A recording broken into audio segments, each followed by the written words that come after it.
Hello बच्चों, let us see this problem. हमें यहाँ पर दो कॉलम्स को मिक्स करना है। हमें दे रखा है कि अर्थ एक होमोजीनियस स्फीयर है, दैट इज उसका मास कहीं पर भी चेंज नहीं हो रहा। ऐसा नहीं है कि उसका मास एक जगह अलग है दूसरी जगह अलग है, तो ऐसा नहीं हो रहा। मैंने यहाँ फॉर्मल सॉल्यूशन आपके लिख कर रख दिया है ताकि आपको मदद मिल सके, आप सवालों को थोड़ी और अच्छी तरीके से सॉल्व कर सके। मगर यहाँ पर मैं एक्सप्लेनेशन देना शुरू करता हूँ।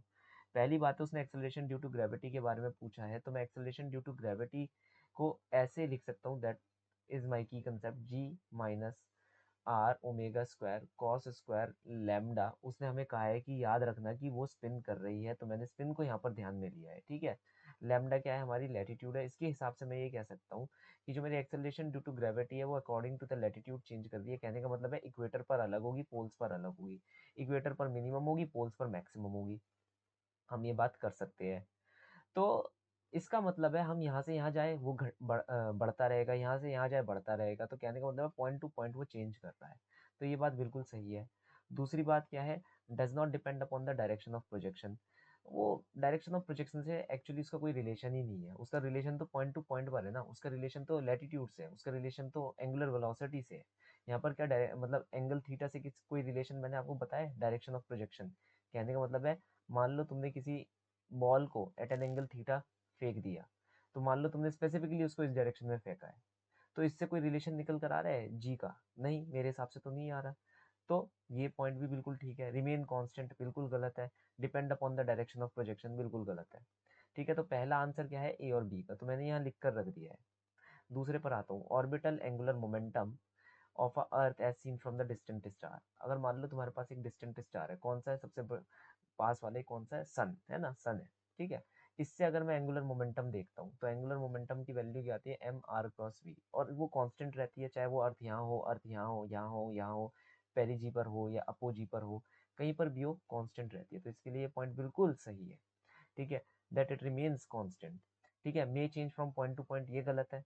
Does not depend upon the direction of projection, direction of projection पे कहाँ डिपेंड करता है? तो ये दोनों पॉइंट तो बिल्कुल ही इनवैलिड पॉइंट है, तो इन्हें तो मैं इसलिए नहीं रखने वाला, इनवैलिड है। कोई मतलब इनका कोई वो नहीं है, रिलेशन ही नहीं है यहाँ पर देखा जाए तो। ठीक है, कोई तुक नहीं बन रहा, मीनिंग नहीं बन रहा, मीनिंगलेस। तो यहाँ पर सेकंड का क्या हो जाएगा, सी हो जाएगा। थर्ड पर आ जाओ, escape velocity of from the earth.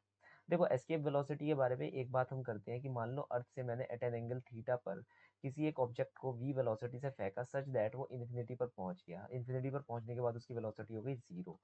तो यहाँ पर अर्थ पर अगर मैं टोटल एनर्जी को लिखूं, तो वो क्या होगी, kinetic energy plus potential energy. और जब आप फाइनली इन्फिनाइट पर पहुंच जाएंगे तो एनर्जी हो जाएगी जीरो, चाहे काइनेटिक हो चाहे पोटेंशियल हो।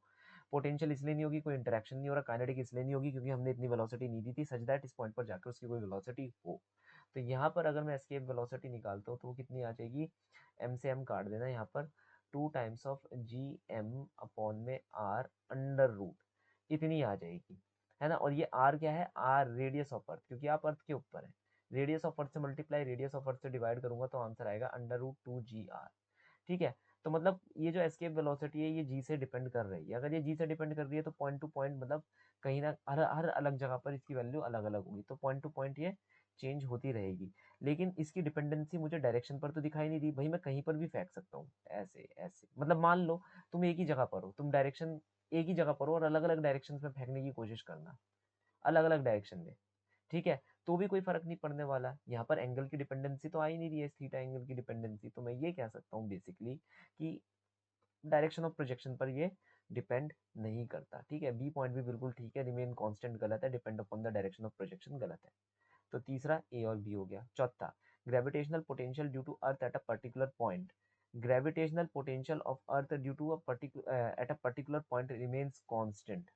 ठीक है, at a particular point it may not change, वो कभी चेंज नहीं करता। नहीं ऐसे, एक एक सेकंड रुको। ठीक है, तो अगर हम किसी भी एक पर्टिकुलर पॉइंट पर आ जाते हैं, मान लो ये धरती है, कोई भी एक पर्टिकुलर पॉइंट है, फॉर्मूला क्या रहेगा, minus G M upon R. तो ये कांस्टेंट रहेगा।